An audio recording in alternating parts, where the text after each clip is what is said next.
हर शख्स की ओर से आदरणीय डॉक्टर साहब इंदा साहब को नमन करता हूं कि जिन्होंने हमें इतना बड़ा मार्गदर्शन दिया है।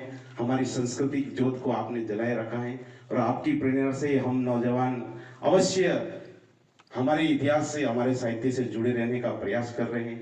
आदरणीय वाडी साहब, होटल हवेली, आप हर बार यहाँ पर पधारते हैं और सहयोग प्रदान करते हैं, आपको नमन करता हूँ। और आज एक विशेष अनुभूति हुई, आदरणीय सुलेमान जी टोंक साहब को सुनने का सौभाग्य प्राप्त हुआ।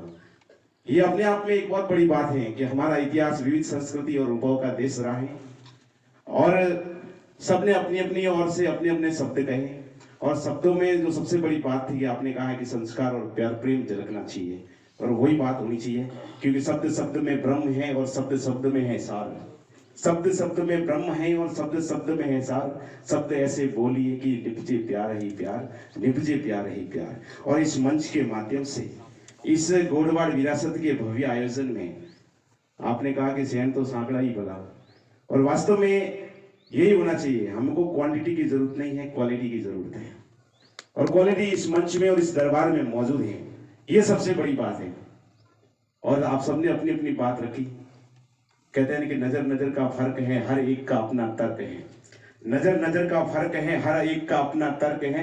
किसी की नजर में कोयल काली है तो किसी की नजर में मीठा बोलने वाली है। तो आपके माध्यम से मीठे शब्द सुनने को मिले, आपके माध्यम से संस्कारों के शब्द सुनने को मिले। और धन्यवाद देना चाहूंगा मैं जीतू बनागा कि जिन्होंने आदरणीय गुरुदेव भंवर सिंह जी साहब की परंपरा को बहुत अच्छे से निभाया है और साहित्य जगत के साथ ही हमारी संस्कृति को, हमारी विरासत को समायोजित करने का बहुत बड़ा प्रयास आपने किया है। इसके लिए आप धन्यवाद के पात्र हैं।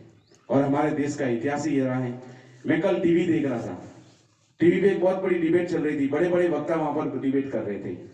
तो रामायण को लेकर अभी जो एक विवाद चल रहा है कि रामायण काल्पनिक है, राम काल्पनिक है। तो कल्पनाओं में एक शख्स कह रहा था कि सवाल कर रहा था कि आपकी रामायण काल्पनिक है।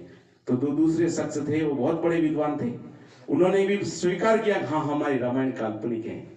मगर अगर कल्पनाओं में भी अगर पिता की आज्ञा को सुन के अगर बेटा राजपाट छोड़ता है तो ऐसी कल्पनाओं पे हमें गर्व है कि एक भाई अपने भाई की खुशी के लिए अपने माँ के वचनों का पालन करते हुए वनवास चला जाता है, तो ऐसी कल्पनाओं पे हमें गर्व है।